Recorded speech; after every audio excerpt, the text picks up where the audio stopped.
അപ്പം നമ്മൾ ആന ഞാൻ പുറത്തേക്ക് പോയി. അത് കഴിഞ്ഞിട്ട് തിരിച്ച് ആനയുടെ തറിയിലേക്ക് വരുന്നത് വരെയായിരുന്നു നമ്മൾ പറഞ്ഞു നിർത്തിയായിരുന്നു.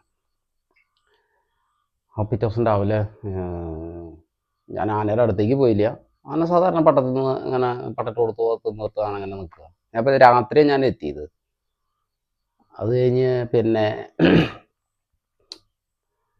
ആനേനെ കെട്ടിയേക്കണ തറിയുടെ നേരെ ഫ്രണ്ടിൽ തന്നെ ഒരു പിന്നെ ആദ്യം ഈ കോഴികളൊക്കെ വളർത്തിയായിരുന്നൊരു ഇതായിരുന്നു. അത് കഴിഞ്ഞ് അത് നല്ല ഇതായിരുന്നു, നല്ല കുറച്ച് അത്യാവശ്യം സ്പേസ് ഉള്ള ഒരു സ്ഥലമായിരുന്നു. അപ്പോൾ ആനയുടെ തറി ഇതാണെങ്കിൽ അതിൻ്റെ തൊട്ട് ഫ്രണ്ടിൽ ഒരു 5 അടി അല്ലെങ്കിൽ ഒരു 10 അടി 10 അടി ഉണ്ടാവില്ല, 5 അടി വ്യത്യാസത്തിലൊക്കെ ആയിട്ട് തറി അവിടെ അങ്ങനെ ഇതാക്കുക. ഞങ്ങൾ ഈ ആനയുടെ അടുത്തൊരു ബന്ധം വരാൻ വേണ്ടിയിട്ട്, അല്ലെങ്കിൽ ഈ ആന പണ്ടെന്നല്ല ഇങ്ങനെ കൂട്ടിലെ ആനകളെ കയറ്റി കഴിഞ്ഞ് കഴിഞ്ഞാൽ പിന്നെ ആ ആനക്കാർ ആ കൂട്ടി കയറ്റിയേക്കണ ആനയുടെ അടുത്ത് തന്നെ ടെൻറ്റ് കെട്ടിയിട്ട് അവിടെ താമസിക്കുക. കാരണം ഈ ആനയായിട്ട് കൂടുതൽ ബന്ധം വരാനും ആനയ്ക്ക് നമ്മളെപ്പോഴും കണ്ടുകൊണ്ടിരിക്കാൻ പറ്റും. നമ്മളിൽ ഭയങ്കര വിശ്വാസമായിരിക്കും. കാരണം ഈ മിണ്ടാപ്രാണികളല്ലേ, ചങ്ങലേമ കെട്ടിയിട്ടങ്ങനെ ജന്തുവല്ലേ, അവറ്റകൾക്ക് നമ്മളൊരാളെപ്പോഴും കൂടെ ഉണ്ടാവണ അത് എപ്പോഴും ഭയങ്കര വിശ്വാസമായിരിക്കും. ഈ കൂടെ ഉണ്ടാവുന്ന ആളെന്ന് പറഞ്ഞു കഴിഞ്ഞാൽ അതിൻ്റെ പെക്കിട്ട് കയറാൻ പോണവരെ ഇഷ്ടം ഉണ്ടാവില്ല. അല്ലാതെ വെള്ളം വേണ്ട സമയത്ത് വെള്ളം കൊടുക്കുക, ആഹാരം വേണ്ട സമയത്ത് ആഹാരം കൊടുക്കുന്ന ആൾക്കാരോടൊക്കെ ഈ ആനകൾക്ക് ഭയങ്കര ഒരു പ്രത്യേക ഒരു കാര്യമായിരിക്കും. അപ്പോൾ എൻ്റെ ആ കൂടെ നിന്നാർന്ന പിള്ളേർ അന്ന് ആരാ നീരിൽ കൈകാര്യം ചെയ്ത് കഴിഞ്ഞപ്പോൾ ഒലിച്ചു കഴിഞ്ഞതിന് ശേഷം മറ്റേ പിള്ളേർ, ഞാൻ വന്നപ്പോൾ മറ്റേ പിള്ളേർ പോയി. അത് കഴിഞ്ഞിട്ട് പിന്നെ പുതിയ പിള്ളേരാണ് വന്നതെന്ന് എനിക്ക് തോന്നുന്നു. എനിക്ക് തോന്നണം അങ്ങനെ തന്നെയാണ്. അതെ അതെ അതെ അതെ. അപ്പോൾ എനിക്ക് നല്ല ഒലിവ് കേട്ടോ, താട മുട്ടി ഒലിച്ച് നിൽക്കുക. താട മുട്ടി ഒലിച്ച് നിന്ന് അപ്പം ഞാൻ ഈ ഷെഡിനകത്ത് ഇങ്ങനെ കിടക്കാനുള്ളൊരു പാടിയൊക്കെ സെറ്റ് ചെയ്തിട്ടുണ്ടായിരുന്നു. ഇങ്ങനെ അടയ്ക്കാൻ മരം കൊണ്ട് വെട്ടിയിട്ട് പാടിയാക്കിയിട്ട്, വേറെ കിടക്കാനുള്ള സെറ്റപ്പ് ഉണ്ടായിരുന്നില്ല. അപ്പോൾ അത് പാടിയാക്കിയിട്ട്, അപ്പോൾ അതിൻ്റെ മുകളിൽ ഈ ചാക്ക സാധനങ്ങളെല്ലാം ഇട്ട് പായിട്ടിട്ട് അതിൻ്റെ മുകളിലായിരുന്നു കിടപ്പ്. അപ്പോൾ രാത്രി ഞാൻ വന്നപ്പോൾ തൊട്ടിട്ട് ഞാൻ ഈ തറയിൽ ലൈറ്റ് ഇട്ടിട്ട് ഈ ആനയുടെ പരിപാടി എന്താണെന്നുള്ളത് ഇങ്ങനെ നോക്കിക്കൊണ്ടിരിക്കുക. ആന ഇങ്ങനെ ഈ കൈ ഇങ്ങനെ ഇട്ടിട്ട് ഇപ്പുറത്തെ കൊമ്പത്തേക്ക് ഇങ്ങോട്ട് പിടിക്കും. പിടിച്ചിട്ടത് കാണിക്കുക. എനിക്ക് അത്ര അധികം ഒലിവ് കൊണ്ട് തുടങ്ങിയപ്പോഴേ, അത് കഴിഞ്ഞ് രാത്രി മൊത്തം പുള്ളി ഈ കളിയും കാര്യങ്ങളൊക്കെ ഉണ്ട്. അപ്പോൾ രാത്രി ആയി കഴിഞ്ഞ് കഴിഞ്ഞപ്പോൾ പുള്ളി എൻ്റെ അടുത്ത് കിടക്കാൻ സമയമായി കഴിഞ്ഞപ്പോൾ എൻ്റെ അടുത്ത് ചോദിച്ചു, ഇങ്ങനെ ഒന്ന് ചോദിച്ചു, കിടക്കട്ടെ എന്നാ ചോദിക്കണേ. അപ്പം എനിക്ക് മനസ്സിലായി ഇതിപ്പോൾ എന്നോട് എനിക്ക് ദേഷ്യമില്ല, അല്ലെങ്കിൽ എന്നെ ഓടിക്കാനുള്ളൊരു മൂടല്ല.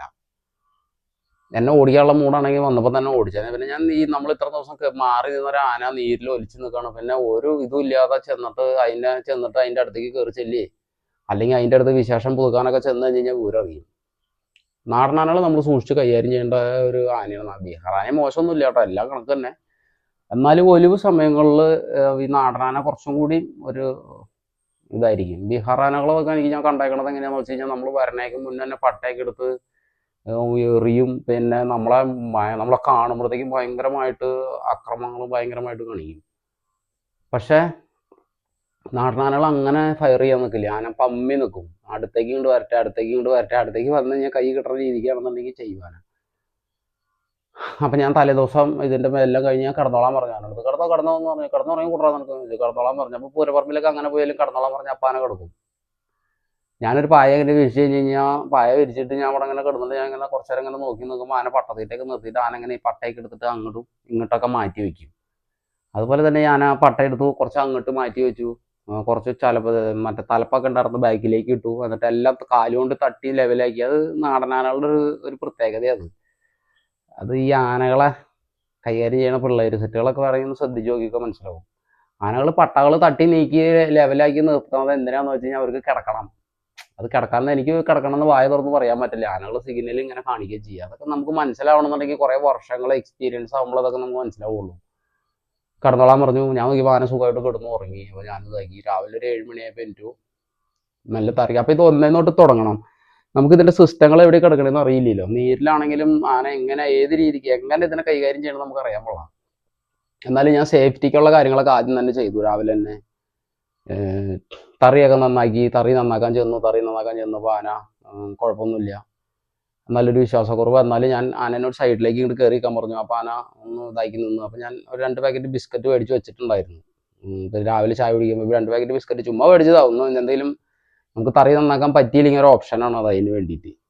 അപ്പോൾ ഞാൻ ആ ബിസ്ക്കറ്റ് മേടിച്ചിട്ട് ആ വലത്തെ സൈഡിൽ കൊണ്ടുപോയിട്ട് ഒരു പാക്കറ്റ് ബിസ്ക്കറ്റ് ഒരു പൊട്ടിച്ചിട്ടു. കുറേശ്ശായിട്ട് ഇങ്ങനെ ഇങ്ങനെ വട്ടം പൊട്ടിച്ചിട്ടിട്ട് അത് കംപ്ലീറ്റ് അവിടെ കുടഞ്ഞിട്ട് കഴിഞ്ഞപ്പോൾ ആന ഒരു സൈഡിലേക്ക് പോയി നിന്നിട്ട് ആന ആ ബിസ്ക്കറ്റ് ഇങ്ങനെ ഓരോന്ന് പറക്കി തിന്ന് നിൽക്കുക. അപ്പോൾ ഈ ഒരു സമയം കൊണ്ട് ഈ ഒരു സൈഡ് ഞങ്ങൾ വൃത്തിയാക്കി. ഇങ്ങനെ പട്ടയൊക്കെ വലിച്ചു. ആദ്യത്തെ പ്രാവശ്യമൊക്കെ ഇങ്ങനെ പട്ട വലിക്കാനൊക്കെ ചെല്ലുമ്പോൾ ആന പിള്ളേരുടെ നേരെ ഇങ്ങനെ ചാടി, അത് ഓടിക്കല്ല, ഇങ്ങനെ അങ്ങോട്ട് ചാടി ചെന്നു. അപ്പം ഞാൻ വിലക്കാനൊന്നും നിന്നില്ല, ആനനെ മിണ്ടാൻ നിന്നില്ല. കാരണം നേരിൽ ആനനെ കെട്ടിക്കഴിഞ്ഞ് കഴിഞ്ഞാൽ പിന്നെ അവിടെ കുന്തത്തിനോ വടിക്കോ അല്ലെങ്കിൽ മറ്റുള്ള കുന്തക്കോലിനോ അല്ലെങ്കിൽ അങ്ങനെയുള്ള സാധനങ്ങളൊന്നും എടുത്തിട്ട് ആനകളെ തറി നന്നാക്കാനോ അല്ലെങ്കിൽ ആനകളെ കൈകാര്യം ചെയ്യാനോ പാടില്ല. കാരണം അവർക്ക് പേടി തോന്നും, പേടിക്കും അവർ. എന്നാൽ നമ്മൾ ഈ ഈ ഒരു സിറ്റുവേഷൻ എന്ന് പറഞ്ഞു കഴിഞ്ഞാൽ ഭയങ്കര ദേഷ്യവും ഭയങ്കര പേടിയും വെപ്രാളവും വ്യസനവും. അതായത് ശരിക്കും പറഞ്ഞു കഴിഞ്ഞാൽ നമുക്ക്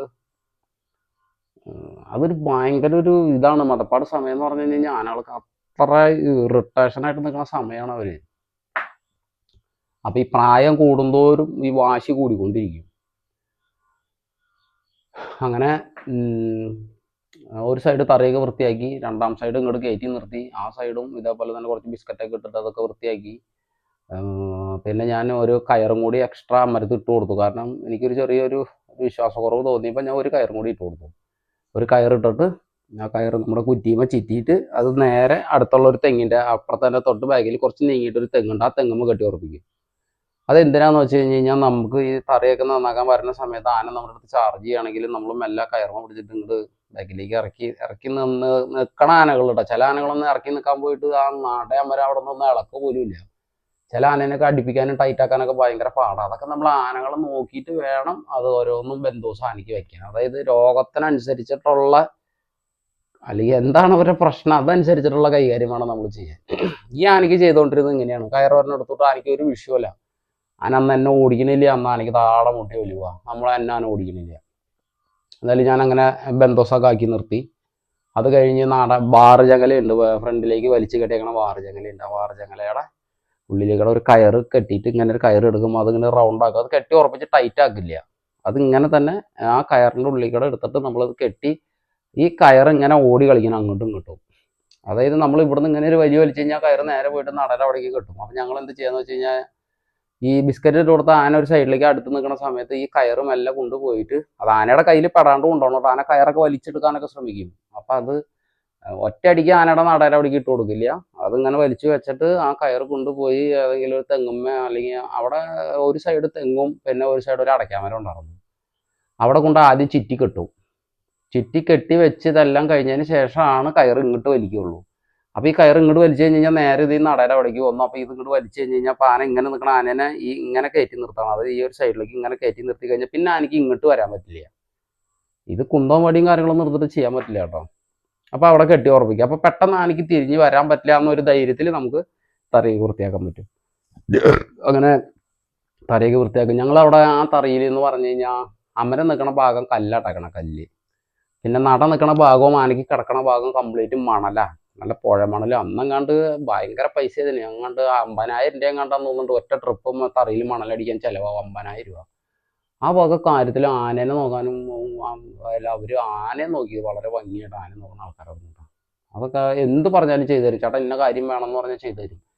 അപ്പം ഇത് പ്രായമുള്ള ആനയല്ലേ, പ്രായമുള്ള ആനയാണ്. അതുപോലെ തന്നെ ഇതിനെങ്ങനെ മതപ്പാടിൽ കെട്ടി നിർത്തുന്ന ആനയല്ല. ഇതിനെ അഴിച്ചു കൊണ്ടുപോയിട്ട് പണിയാം, പരിപാടി എടുക്കുക, അതൊക്കെ അവിടെ ഈ രാജേഷൻ്റെ കയ്യിൽ നിൽക്കുമ്പോൾ ഈ ആന താടോട് താടമുട്ട് ഒലിക്കുമ്പോൾ ഈ ആന അവിടെ ശ്രീകൃഷ്ണൻ്റെ അമ്പലത്തിൽ ഒലിച്ച് നിൽക്കുന്ന സമയത്ത് ശ്രീകൃഷ്ണ അമ്പലത്തിൽ ആറാട്ട് എഴുന്നള്ളിച്ച് നിൽക്കുമ്പോൾ ഈ മറ്റേ രാജേഷേട്ടൻ്റെ മകനുണ്ട്, ജിത്തു എന്നാണ് തോന്നുന്നുണ്ട് അപ്പം എൻ്റെ പേര്. എനിക്ക് അവന് ഈ ആന എഴുന്നള്ളിച്ച് നിൽക്കുന്ന ഒരു ഫോട്ടോ പേപ്പറിലൊക്കെ വന്നിട്ടുണ്ട്. കണ്ടിട്ട് ആൾക്കാർ കണ്ടിട്ടുണ്ടോയെന്ന് എനിക്കറിയില്ല, വന്നിട്ടുണ്ട്. അത് ഞാൻ കണ്ടിട്ടുണ്ട്. അത് അപ്പോൾ നമ്മളോട് ചാർജിങ്ങും കാര്യങ്ങളും പിന്നെ അഴിച്ചു വിടാൻ പറ്റാത്ത കാരണം കൊണ്ടും നമ്മൾ നമ്മുടെ കയ്യിൽ നിന്ന് ആദ്യമായിട്ട് ഒലിക്കുന്നതായതുകൊണ്ടാണ് കെട്ടി ഉറപ്പിച്ചത്. അപ്പം ഈ മണലിൻ്റെ കാരണം കൊണ്ട് എല്ലാ ഭാഗവും തൂത്ത് വൃത്തിയാക്കി നല്ല ഇതാക്കി അടിച്ച് ഒരു കഴുകി നല്ല തറ എപ്പോഴും നല്ല നീറ്റ് ആൻഡ് ക്ലീൻ ആയിരിക്കണം. നീരിൽ നിൽക്കുന്ന ആനയുടെ ഇൻഫെക്ഷനും കാര്യങ്ങളൊന്നും വരാൻ പാടില്ല. ഞാൻ ചെയ്യാറുള്ള കാര്യങ്ങളാണ് ഞാൻ പറയണം. മറ്റുള്ള ആൾക്കാരെ എങ്ങനെ ചെയ്യണമെന്നും അല്ലെങ്കിൽ മറ്റുള്ള ആൾക്കാർ ഇന്നത് ചെയ്യണമെന്ന് പറഞ്ഞിട്ട് നമുക്ക് പറയാൻ പറ്റില്ല. ഞാൻ വന്നിട്ടുള്ള കാര്യങ്ങൾ, ഞാൻ കണ്ടിട്ടുള്ള കാര്യങ്ങൾ, അല്ലെങ്കിൽ ഞാൻ മറ്റുള്ള ആൾക്കാർ ഈ വാറിൻ്റെ ചെങ്ങല ഇങ്ങനെ നീളത്തിൽ കയറ് കെട്ടിയിടുന്നതും ഇത്ര ലൂസിൽ ആനേനെ, നല്ല ലൂസിലാണ് ഞാനൊക്കെ ആനേനെ നീരി കെട്ടുക. അത് എൻ്റെ നന്ദനാനയുടെ വീഡിയോ എടുത്ത് നോക്കി അറിയാൻ പറ്റും. ഞാൻ നല്ല ലൂസിലായിരുന്നു കേട്ടോ. അത് ഞാൻ കണ്ടത് മറ്റേ പാറയമകാവ് പത്മനാഭനാണെങ്കിൽ നമ്മുടെ രാമേന്ദ്രേട്ടൻ തൃത്താല രാമേന്ദ്രൻ ചേട്ടൻ ആനേനെ നീരി കെട്ടണതാണ് അത്.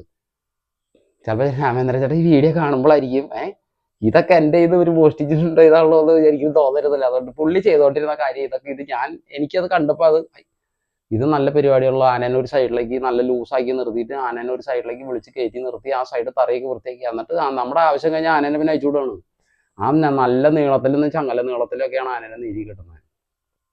ആനകൾക്ക് അങ്ങോട്ടും ഇങ്ങോട്ടും നടക്കാൻ പറ്റണം. കാരണം ഒരു 10-60 ദിവസവും ഈ നിന്നത് ഇപ്പൊ തന്നെ നിൽക്കല്ലേ. ആനകൾ അങ്ങോട്ടും ഇങ്ങോട്ടും ഇളകണം. അപ്പൊ അങ്ങോട്ടൊന്ന് മാറി നിന്ന് ഇങ്ങോട്ടൊന്ന് മാറി നിന്ന് ശരിക്കും ഇളകി നിൽക്കണം. അതിപ്പോ എത്ര കച്ചറുള്ള ആനയാണെങ്കിലും എത്ര ഓടിക്കണ ആനയാണെങ്കിലും പരമാവധി ലൂസാക്കി കെട്ടുക. പണ്ടൊക്കെ ഒറ്റത്തറക്കിയൊക്കെയാണ് ആനനെ കെട്ടിയിരുന്നത് പണ്ട് കാലത്തൊട്ടാണ്, ഇപ്പോഴൊന്നുമല്ല. അപ്പോൾ അത്ര ലൂസാക്കി വേണം കെട്ടാൻ. അതുമാതിരി തന്നെ ഈ ഇൻഫെക്ഷനും കാര്യങ്ങളൊന്നും വരാണ്ടിരിക്കാനായിട്ട് ഈ പൊട്ടാസ്യം പെർമാംഗനേറ്റൊക്കെ തറയുടെ ഉള്ളിൽ വീഴാതെ തറയുടെ പുറം ഭാഗത്തൊക്കെ ഞാൻ ചുറ്റോറം എല്ലാ ദിവസവും തളിച്ചു വിടും. ചുറ്റോറം, അതായത് ഒരു ഉറുമ്പ് പോലും ആനയുടെ തറയിലേക്ക് കയറാൻ പാടില്ല. അതാണ്. പിന്നെ മഞ്ഞപ്പൊടി ഉപ്പും കൂടിയിട്ട് വെള്ളം കലക്കി എല്ലാ സ്ഥലത്തും ഒഴിക്കും. പിന്നെ ഇടയ്ക്ക് ഈ പച്ചമഞ്ഞൾ ആര്യവേപ്പിൻ്റെ ഇലയും ഇതെല്ലാം കൂടെ കൂട്ടിയിട്ട് എരിക്കിൻ്റെ ഇലയൊക്കെ കൂട്ടിയിട്ട് വെള്ളം തിളപ്പിക്കും. വെള്ളം തിളപ്പിച്ചിട്ട് ആനയുടെ മേത്ത് ഒഴിക്കും. പിന്നെ തറയിൽ ചുറ്റുപാടൊക്കെ ഒഴിച്ചു കൊടുക്കും. അങ്ങനെ നീരിലൊക്കെ ഞങ്ങൾ അത്രയും പെർഫെക്റ്റ് ആയിട്ടാണ് ആനകളെ നീരിൽ നോക്കുക. അങ്ങനെ ആ ഒരു കുറച്ച് കാലം കഴിഞ്ഞ് ഒരു ആനയ്ക്ക് വേണ്ട ഒരു 10-25 ദിവസമൊക്കെ ആയി കഴിഞ്ഞപ്പോഴത്തേക്കും മഴ അങ്ങോട്ട് പിടിച്ചു. ഒരു പിന്നെ അപ്പോഴത്തേക്കും മഴ. ഞാൻ നീരിൽ നിൽക്കുമ്പോൾ നല്ല മഴയാ. എനിക്ക് തോന്നുന്നു ഒരു 10-15-20 ദിവസം കഴിഞ്ഞപ്പോഴാണ് തോന്നുന്നുണ്ട് നല്ല മഴ. അന്നൊന്നുകൊണ്ട് വെള്ളപ്പൊക്കമൊക്കെ ഉണ്ടായത് എനിക്ക് തോന്നുന്നുണ്ട്. കറക്റ്റ് ഓർമ്മ ശരിയല്ല. ഞങ്ങൾ തറയിൽ തലേദിവസം മഴ ഇങ്ങനെ നിൽക്കാണ്ട് പെയ്യുന്നുണ്ട്.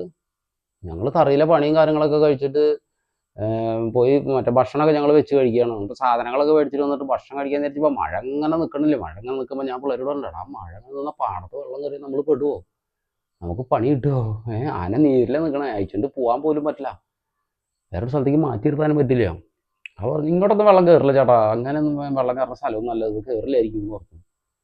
ശരിയെന്ന് പറഞ്ഞ് കിടന്നുറങ്ങി. രാവിലെ എണിച്ച് നോക്കിയപ്പോൾ ഞാൻ നോക്കി കഴിഞ്ഞപ്പോൾ മഴ ഇങ്ങനെ നിൽക്കാണ്ട് പോയിട്ട് അപ്പോൾ പുതപ്പും കൂടിയിട്ട് ഇങ്ങനെ ഉറങ്ങണം. അപ്പം ഒരു 4-4:30 ആയി കഴിഞ്ഞപ്പോൾ ആന 3-4 പ്രാവശ്യം കിടന്ന് വിളിച്ചു. കിടന്ന് വിളിച്ചു കഴിഞ്ഞപ്പോൾ ഞാൻ ഫസ്റ്റ് വിളിക്കാൻ ഞാൻ ഇട്ടിട്ട് ഞാൻ ഇങ്ങനെ നോക്കി കഴിഞ്ഞപ്പോൾ ആന ഇങ്ങോട്ട് നോക്കിയിട്ട് നല്ല വിളിയാണ്. അപ്പം ഞാൻ വിചാരിച്ചു എന്തോ വല്ല കുറുക്കനോ അല്ലെങ്കിൽ സാധനങ്ങളോ പട്ടിയോ അല്ലെങ്കിൽ പാമ്പോ എന്തെങ്കിലും വന്ന് കയറിയിട്ട് തറയിൽ പാമ്പ് കയറിണ്ടാവുക എന്ന് വിചാരിച്ചിട്ട് ഞാൻ ടോർച്ചൊക്കെ എടുത്തിട്ട് ഇറങ്ങി നോക്കി കഴിഞ്ഞപ്പോൾ എൻ്റെ എത്ര വെള്ളമുണ്ട്. ഞാൻ ഇറങ്ങുമ്പോൾ ഞങ്ങളുടെ ഷെഡ് എൻ്റെ മറ്റേ കാലിൻ്റെ വണ്ണയുടെ അത്ര വെള്ളമായി എൻ്റെ ഷെഡ്. അപ്പം ഞാൻ നോക്കിയപ്പോൾ ആനയുടെ തറയുടെ അവിടെ കയറിയിട്ട് ആ മരത്തിൻ്റെ അവിടെ വരെ വെള്ളം വന്നു. അപ്പോഴാണ് ആന വിളിക്കണേ, ഹേയ് നമ്മളെ വിളിക്കണേ. കാരണം അതിന് മനസ്സിലായി ഇത് വെള്ളം വരണ്ടേ, പണി വാളും എന്നുള്ളത് അതിന് മനസ്സിലായി. കാരണം അതാണ് ഞാൻ പറഞ്ഞത്, ഈ ആനയുടെ പോലെ ബുദ്ധിയുള്ള ഒരു ജീവിയും നമ്മൾ പറഞ്ഞ കാര്യങ്ങളും എത്ര പെട്ടെന്ന് പഠിക്കണ ജീവിയും അതുപോലെ തന്നെ എല്ലാം സെന്റിമെന്റ്സ് അല്ലെങ്കിൽ ദേഷ്യം എല്ലാ സാധനം എല്ലാം ഉണ്ട് ഇവർക്ക്. അപ്പം എന്നിട്ട് ഞാൻ എണിട്ട് ഞാൻ പിള്ളേരെ വിളിച്ച് എണിപ്പിച്ചു. ആ പണി പാളി ഇതാകെ പെട്ടുവിട്ടോന്ന് പറഞ്ഞു. സാധനങ്ങളൊക്കെ വാരി കെട്ടിക്കോളാൻ പറഞ്ഞു. ഞാൻ നോക്കിയപ്പോൾ ചെമ്പൊക്കെ ഇങ്ങനെ ഒഴുകി കിടക്കുള്ളൂ. നമ്മുടെ പാത്രങ്ങൾ സാധനങ്ങളൊക്കെ ഒഴുകി കിടക്കുള്ളൂ. തീറ്റയൊക്കെ കുറേ കൂടുന്നുണ്ടായിരുന്നു, ഒക്കെ വെള്ളത്തിലായി. അത് കഴിഞ്ഞിട്ട് ഞാൻ പിള്ളേരെ വിളിച്ച് പറഞ്ഞു. അപ്പത്തേക്ക് ഞാൻ നോക്കിയപ്പോൾ ആലോചിച്ചില്ല ഇവ ലോറി പുറത്ത് കിടക്കാനുള്ള ലോറിയുടെ ചെന്ന് നോക്കിയപ്പോൾ ലോറിയുടെ ടയറിന്റെ പകുതി ഭാഗം വെള്ളത്തിലേക്കുള്ള. അപ്പം ഞാൻ നോക്കിയപ്പോൾ ആ റോഡ് കാണാനില്ല, മൊത്തം കായൽ പോലെയായി. അല്ലാണ്ട് ഞാൻ പിള്ളേരെ വിളിച്ചു പറഞ്ഞു പണി പാളിയിട്ടാ, ആന നീരിലും ഞാൻ വെള്ളം കയറിയിട്ടുണ്ട് പെട്ടു. അത് കഴിഞ്ഞ് എല്ലാം അങ്ങനെ പ്രാർത്ഥിക്കുകയാണ് ഞങ്ങൾ ഇരുന്നുണ്ട്. ദൈവമേ മഴ നിൽക്കണേ എന്ന് പറഞ്ഞ് പ്രാർത്ഥിക്കുമ്പോൾ മഴ പിന്നെയും പെയ്യുക. അപ്പം ആകെ ഇതായിട്ടോ ആനനെ ഞങ്ങൾ ആകെ ഇതായി. അപ്പം ഞാൻ ചേട്ടനെ വിളിച്ച് പറഞ്ഞു ചേട്ടാ പാടത്താകെ വെള്ളം കയറിയിട്ടാന്ന് പറഞ്ഞു. അപ്പോഴത്തേക്കും രാവിലെ രഞ്ജിത്തേട്ടൻ്റെ അച്ഛൻ രഘുചേട്ടൻ വലിയ മുതലാളി. അപ്പം ഞാൻ സാറേന്ന് വിളിച്ച് കഴിഞ്ഞപ്പോൾ എൻ്റെ ചീത്ത പറഞ്ഞു, സാറേന്നൊന്നും വിളിക്കണ്ട കേട്ടോ എന്ന് പറഞ്ഞു. അപ്പം എനിക്ക് ചേട്ടാന്ന് വിളിക്കാൻ പറ്റില്ല, സാറേന്ന് വിളിക്കാം. അപ്പം ഞങ്ങൾ അച്ചാന്ന് വിളിക്കാറ്, എല്ലാവരും അച്ചാന്ന് വിളിക്കുമ്പോൾ ഞങ്ങളും അച്ചാന്ന് വിളിക്കാറ്. അപ്പം ഞാൻ നോക്കി കഴിഞ്ഞപ്പോൾ ആള് വരണ്ടേ ഇന്നോവ വരണോ 300 300 ഉണ്ട് വണ്ടി നമ്പർ അതിൽ വന്നു. അപ്പം ഞങ്ങളൊക്കെ ഇങ്ങനെ നിൽക്കുക കൈ കെട്ടിയിട്ട് എന്താ ചെയ്യുന്നത് നമ്മൾ. അപ്പോൾ പാടത്ത് ഇങ്ങനെ വെള്ളം കയറി ഫുള്ള് കയറി. അപ്പോൾ ഈ പഴകിയ റോഡിലേക്ക് കടക്കാൻ പറ്റില്ല, കാരണം ആ പാടം മൊത്തം മൂടി വെള്ളം കയറിയ. അപ്പം ഞങ്ങളെല്ലാവരും ഇങ്ങനെ നിൽക്കണം എന്താ ചെയ്യേണ്ടതെന്ന് അറിയാൻ. അപ്പോൾ എനിക്ക് ചോദിച്ചു എന്തൊക്കെ ചെയ്യുക, മഴ ഇങ്ങനെ കൂടി കഴിഞ്ഞാൽ എന്താ ചെയ്യുക, ആന പ്രശ്നം. ഞാൻ പറഞ്ഞു ഇനി വെള്ളം കയറില്ലായിരിക്കും എന്ന് വിചാരിക്കാം. അത് കഴിഞ്ഞ് ഒരു ദിവസം കൂടി പിന്നെ നിന്ന് മഴ പെയ്തേക്കും പറമ്പിലൊക്കെ വെള്ളം കയറി മറ്റുള്ള കാര്യങ്ങളൊക്കെ. അപ്പൊ ഈ തറി ഈ പാടത്തിനേക്കാളും കുറച്ച് ഹൈറ്റിൽ പൊന്തിയിട്ടാണെന്ന് തറി നിന്നാർന്നത്. അപ്പൊ എന്തോ ഒരു ഭാഗ്യത്തിന് കുരുത്തിന് ആനയുടെ അമരത്തിന്റെ അവിടെ നിന്ന് പകുതി മാത്രമാണ് വെള്ളം കയറി നിന്നത്. അതുവരെ മഴ. പിന്നെ ഞങ്ങളവിടെ ചങ്ങാടൊക്കെ ഉണ്ടാക്കി മറ്റേ എന്തിട്ടാണ്. അപ്പൊ ആ നാട്ടിലെ ആൾക്കാരൊക്കെ ഭയങ്കര സപ്പോർട്ടാണ്. അവിടുത്തെ പിള്ളേർ സെറ്റുകൾ കുറേ ഉണ്ട്. അതുമാതിരി തന്നെ റപ്പു എന്ന് പറഞ്ഞൊരു പയ്യൻ്റെ മറ്റേ ഈ അവിടുത്തെ ബന്ധത്തിലുള്ള ഒരു പയ്യൻ തന്നെ. അപ്പോൾ പുള്ളിക്ക് കുറേ ട്രാക്ടർ കാര്യങ്ങൾ അങ്ങനെയുള്ള സാധനമൊക്കെ ഉണ്ട്. പുള്ളി എന്ന് വരും ആനേൻ്റെ അടുത്ത്. നല്ലൊരു പയ്യനെ, ഭയങ്കര സഹായമായിരുന്നു കേട്ടോ ആ പയ്യൻ. പിന്നെ ആ പിള്ളേർ കംപ്ലീറ്റ് ആ പിള്ളേരുകൾ എല്ലാവരും ഈ പാടത്ത് തന്നെ വന്നിരിക്കുക. ഈ മറ്റേ വെള്ളം കയറി ആന വെള്ളത്തിലാവും. അതാണ് എല്ലാവരുടെയും ടെൻഷൻ ഞങ്ങളുടെ. എന്നിട്ട് ഒരു 7 മണി അപ്പോഴത്തേക്കും മഴയൊക്കെ പിന്നെ ഒന്ന് കുറഞ്ഞു. പിന്നെ ഒരു 7 മണി 7:30 ആയി കഴിഞ്ഞ് കഴിഞ്ഞാൽ പിന്നെ എല്ലാവരും പോയി കഴിഞ്ഞാൽ പിന്നെ ഞങ്ങൾ മാത്രമേ ഉള്ളൂ. പിള്ളേർ ലോറി പോയി കിടക്കും. ഞാൻ ടോർച്ചായിട്ട് അവിടെ ഒരു കിണറുണ്ട്, ഇങ്ങനെ തിട്ട് കെട്ടിയൊരു കിണറുണ്ട്. ആ കിണറിൻ്റെ മുകളിൽ പോയിട്ട് ഇങ്ങനെ ഇടയ്ക്ക് ടോർച്ചടിക്കും. വെള്ളം കൂടുണ്ടോ എന്ന് നോക്കിയിട്ട് 2-3 ദിവസം രാത്രി വരെ ഞാൻ ഫുള്ള് ഏകദേശം ഒരു 12:30 1 മണി 2 മണി വരെ ഇങ്ങനെ നോക്കിയിരിക്കും. ആനയും കിടക്കാണ്ട് ഇങ്ങനെ നിൽക്കും. കാരണം അമരത്തിന്റെ മുകളിൽ വെള്ളം കയറി നിൽക്കുക. ആനയും കിടക്കാണ്ട് നിൽക്കും. അപ്പോഴത്തേക്ക് ഒലിവൊന്ന് ചെറുതായിട്ടൊന്ന് കുറഞ്ഞു. അത് കഴിഞ്ഞ് ഒരു 2-3 ദിവസം കഴിഞ്ഞ് കഴിഞ്ഞപ്പോൾ മഴയൊക്കെ ഒന്ന് കുറഞ്ഞ് വെള്ളം സാധാരണ നോർമൽ ലെവലിലേക്ക്. പാടത്തൊക്കെ വെള്ളമുണ്ട്, റോഡിലൊക്കെ ഫുള്ള് വെള്ളമുണ്ട്. ആനയുടെ തറിയിലേക്ക് പിന്നെ കയറിയില്ല. ഞങ്ങൾ അപ്പുറത്തുനിന്ന് പട്ടയൊക്കെ വെട്ടിയിട്ട് വെള്ളത്തേക്കടെ വലിച്ച് നരം കൊണ്ടുവരുന്ന മറ്റേ ഇത് കൊണ്ടുവരാൻ വലിയറത് കൊണ്ടുവരാറുണ്ട്. അവർ ശരിക്കും പറഞ്ഞു കഴിഞ്ഞാലേ നമ്മൾ അവിടെ ഒരു നാട്ടുകാരൊക്കെ എല്ലാവരായാലും നമ്മുടെ നാട്ടിൽ എങ്ങനെയാണ് നമ്മൾ ജീവിച്ചായിരുന്നു അതുപോലെ ആയിരുന്നു ജീവിച്ചായിരുന്നു. പിന്നെ ആ പ്രാവശ്യത്തെ ഒലിവൊക്കെ ഏകദേശം തീരാറായി. ഒലിവൊക്കെ കഴിഞ്ഞു. ഒരു വറ്റൊലിവൊക്കെ ആവാറായി തുടങ്ങി കഴിഞ്ഞ് കഴിഞ്ഞപ്പോൾ എന്നിട്ട് 30 ദിവസമൊക്കെ ഒലിവ് ആയി കഴിഞ്ഞപ്പോഴത്തേക്കും ഒരു ദിവസം അപ്പം ഞങ്ങൾ ഈ തറി നന്നാക്കി എല്ലാ ദിവസവും തറി നന്നാക്കുമ്പോൾ അതൊരു കാര്യം കൂടിയുണ്ട്. തറി നന്നാക്കാനായിട്ട് രാവിലെ നമ്മൾ ആനയുടെ തറിയിലേക്ക് കയറി ചെല്ല് കഴിഞ്ഞ് കഴിയുമ്പോൾ നമ്മൾ തറയൊക്കെ നന്നാക്കി എല്ലാം കഴിഞ്ഞ് കഴിയുമ്പോൾ ഒരു 8-9 മണി സമയമൊക്കെ ആകുമ്പോഴത്തേക്കും ഞങ്ങളുടെ പണിയൊക്കെ തീരും. ആ പണി തീർന്ന വരെ ആന അനങ്ങാണ്ട് നിൽക്കും. കാരണം എന്താണെന്ന് വെച്ച് കഴിഞ്ഞാൽ ഈ പണി തീർന്ന ആനയ്ക്ക് അവല്, പിന്നെ ഈത്തപ്പഴം, പിന്നെ കരിപ്പൊടി ശർക്കര ഇതെല്ലാം കൂടെ കൂട്ടിയിട്ട് മിക്സാക്കി കുഴച്ച് നമ്മൾ ചെറുപഴം ഇടും. അതൊക്കെ മിക്സാക്കി കുഴച്ച് ഉരുട്ടി ഒരു 7 ഉണ്ട ഉരുട്ടി സെറ്റാക്കി ഞങ്ങൾ വയ്ക്കും. അപ്പം ഈ പണിയൊക്കെ കഴിഞ്ഞ് തറി നന്നാക്കിയൊക്കെ കഴിഞ്ഞ് കഴിഞ്ഞാൽ ഈ ആൾക്ക് ഈ ഫുഡ് കിട്ടും. അത് ഞങ്ങൾ എല്ലാ ദിവസവും കറക്റ്റ് ടൈമിനാണ് ചെയ്തുകൊണ്ടിരുന്നത്. ഒരു ദിവസം പോലും നമ്മൾ അതിന് സമയ വ്യത്യാസം വരുത്തില്ല. കാരണം ഒരു 7 മണിയാകുമ്പോൾ തറി കയറി ഒരു 9-9:30 ആകുമ്പോഴത്തേക്കും തറിയിലെ പണിയൊക്കെ കഴിച്ച് എല്ലാ കാര്യം കഴിച്ച് ആനയ്ക്ക് വെള്ളം കൊടുത്ത് കയ്യും കാലൊക്കെ കഴുകി വൃത്തിയാക്കി ആനയ്ക്ക് പിന്നെ രാവിലെ തന്നെ ഈ പള്ളക്കാഞ്ഞ് നിൽക്കാവൂല്ലോ രാത്രിയൊക്കെ. പിന്നെ ഈ ഒലിവല്ലേ, നമ്മൾ എത്ര പ്രാവശ്യം വെള്ളം കൊടുത്താലും ആനകൾക്ക് ആ ഒരു ഇത് തൃപ്തി വരില്ല. വയറ് നിറച്ച് വെള്ളം കുടിക്കൊന്നുമില്ല. ഇങ്ങനെ കയ്യിൽ കുറേ മേടിക്കും, കുറച്ച് കുടിക്കും, കുറേ ഇങ്ങനെ ഒഴിക്കും, കുറേ മേത്തൊഴിക്കും, മുഖത്തൊഴിക്കും, കുറേ ഇങ്ങനെ മുഖം ഒഴിഞ്ഞ് ഇങ്ങനെ നിൽക്കുക. ഇറിറ്റേഷൻ അല്ലെങ്കിൽ കണ്ണിങ്ങനെ ചൊറിഞ്ഞ് അങ്ങനെ ഇറിറ്റേഷൻ കാണിച്ചുകൊണ്ട് നിൽക്കും. അപ്പോൾ വെള്ളം നല്ല രീതിയിൽ കൊടുക്കണം. അപ്പോൾ ഈ ആനയ്ക്കറിയാം ഇത് കഴിഞ്ഞ് കഴിഞ്ഞാൽ പിന്നെ പണിയെല്ലാം കഴിഞ്ഞാൽ ഫുഡ് കിട്ടുമെന്ന് ആനയ്ക്കറിയാം. അപ്പോൾ ഞങ്ങളത് കറക്റ്റ് ടൈമിങ്ങിന് എല്ലാ പ്രാവശ്യവും അത് ചെയ്തുകൊണ്ടിരുന്നത്. അതുമാതിരി തന്നെ വൈകിട്ടാണെങ്കിലും ആ തറയിലാരണ്ടൊക്കെ മാറ്റി കളഞ്ഞിട്ട് തറയൊക്കെ കഴുകി വൃത്തിയാക്കി പിന്നെ ചങ്ങല മാറി കെട്ടാറ്റി അതൊക്കെ മാറി കിട്ടി. അത് രാവിലെ ഞങ്ങൾ മാറി കെട്ടും, എന്നാലും വൈകുന്നേരം ഇളക്കിയിടും കാര്യങ്ങളൊക്കെ ചെയ്യും. അങ്ങനെ ഒരു 30-33 ദിവസം വലിയ കുഴപ്പമില്ലാണ്ട് പോയി. ഒരു ദിവസം തറി നന്നാക്കാനായിട്ട് ഞാൻ രാവിലെ ഇങ്ങോട്ട് എണീറ്റിട്ട് അപ്പോൾ പിള്ളേർ കിടന്നുറങ്ങാം. ഞാൻ അവരോട് ചോദിച്ചു എന്താ ചോറ് വയ്ക്കാത്തത്, നിങ്ങൾ എന്ത് 8 മണി വരെയൊക്കെ കിടന്നുറങ്ങാൻ ഉദ്ദേശിച്ചെന്ന് പറഞ്ഞ് ഞാൻ 2 ഒച്ചയിൽ വർത്താനം പറഞ്ഞപ്പോൾ ആന തറിയിൽ ഒരു 4 കുത്താണ്. അപ്പം തന്നെ ഞാൻ പറഞ്ഞു ഇത് തീരുമാനം അതിൻ്റെ ആന ഇനി എന്നെ ഓടിക്കൂടാ. പിള്ളേരോട് പറഞ്ഞാൽ എന്നെ ഓടിക്കും എന്ന് പറഞ്ഞു. ഇത്ര ദിവസം ഓടിച്ചില്ലല്ലോ ചേട്ടാന്ന് പറഞ്ഞു. എന്നാന ഓടിക്കും എന്ന് നോക്കിക്കോളാൻ പറഞ്ഞു. നമുക്കറിയാലോ. അപ്പോൾ വറ്റൊലിവായ ആന ഓടിക്കണ ആന ഓടിക്കും. നാടനാന അല്ല, ഒരുമാതിരിപ്പെട്ട ആനകളൊക്കെ ഓടിക്കും. ചില ആനകൾ ഓടിക്കില്ലായിരിക്കും. ഓടിക്കണ ആനകൾ അതാണ് എൻ്റെ ഒരു കണക്ക്. അങ്ങനെയാണ്. അതായത് എത്ര കൊല്ലം കയറിയാലും 30 കൊല്ലം കയറിയാലും വറ്റൊലിവ് എന്ന് പറഞ്ഞ സമയം ഉണ്ടെങ്കിൽ ഏത് ആനക്കാരനേലും ആന ഓടിക്കണം. നിലത്ത് കുത്തി കഴിഞ്ഞപ്പോൾ ഞാൻ പറഞ്ഞു ആന ഓടിക്കട്ടോ എന്ന് പറഞ്ഞു. അങ്ങനെ ഞാൻ തറയിലേക്ക് കയറി ചെന്ന് എന്താന്ന് ചോദിച്ചിട്ട് അവിടെ കയറി ചെന്ന വഴി തന്നെ അവിടെ നിന്ന് ഒരു പിടി മണ്ണ് വാരിയിട്ട് എന്നാ പിടിച്ചോന്ന് പറഞ്ഞു നിനക്ക്. അപ്പം എന്നെ പറഞ്ഞപ്പോൾ എങ്ങനെയുണ്ടെന്ന് ചോദിച്ചു. അപ്പം മണ്ണ് വാരി ഇങ്ങനെ എറിഞ്ഞപ്പോൾ എൻ്റെ കണ്ണിൽ മൊത്തമായി. ആ കണ്ണിലായി കഴിഞ്ഞപ്പോൾ ഞാൻ കുറച്ച് അടുത്താണ് നടന്നത്. അപ്പം എത്ര പിടിയിൽ ആന വരുന്ന ഞാൻ വിചാരിച്ചില്ല. കണ്ണിലായ വഴി തന്നെ ഞാൻ കണ്ണടച്ചിങ്ങനെ നിൽക്കണ വഴി ആന ഇങ്ങനെ വന്നിട്ട് ഇങ്ങനെ ഒറ്റ വീശല. അപ്പോഴത്തേക്ക് ആ ചെക്കൻ എന്നെ കൈമ പിടിച്ച് വലിച്ചു. ശ്രുതിയാന്ന് തോന്നുന്നുണ്ട്. കാരണം ശ്രുതിയാണോന്ന് എനിക്ക് സംശയമുണ്ട്. കൈമ പിടിച്ച് കൊണ്ട് വലിച്ചു, അല്ലെങ്കിൽ ആന പെരടി കൊണ്ടുപോയേനെ. പിന്നെ ആന ഭയങ്കര ചാർജിങ് ആയി, ചങ്ങലേമ്മ പിടിച്ച് വലിക്കണു, ആന അങ്ങോട്ട് ചാടണു ഇങ്ങോട്ട് ചാടണു എന്ന് പറഞ്ഞു. ഞാൻ പറഞ്ഞു ഇനി ഞാൻ നമ്മൾ സൂക്ഷിച്ച് കൈകാര്യം ചെയ്യണം, അല്ലെങ്കിൽ നമുക്ക് അത് ബുദ്ധിമുട്ടാവട്ടോ എന്ന് പറഞ്ഞു. അപ്പം ഞാൻ ബന്ധുസും കാര്യങ്ങളും കയറൊക്കെ ഇട്ട് വെച്ചിട്ടുണ്ടായിരുന്നല്ലോ, അതുകൊണ്ട്